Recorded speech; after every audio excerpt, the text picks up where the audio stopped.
মাছ ধরা শুধু একটি শখ নয়, এটি এক ধরনের শান্তি, উত্তেজনা আর প্রকৃতির সঙ্গে মিলেমিশে থাকার অনুভূতি।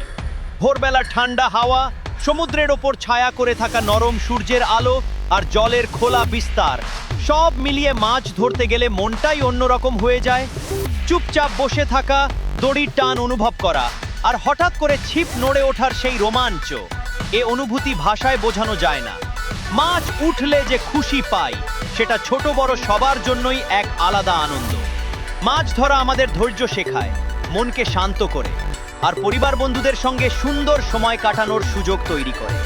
শহরের ব্যস্ততা থেকে দূরে প্রকৃতির কোলে বসে নিজের সঙ্গে কিছুক্ষণ সময় কাটানো, এটাই আসল সুখ। তাই সুযোগ পেলেই একবার নদীর ধারে বসুন, ছিপ ফেলুন আর অনুভব করুন মাছ ধরার সেই অদ্ভুত, সরল অথচ অসীম আনন্দ।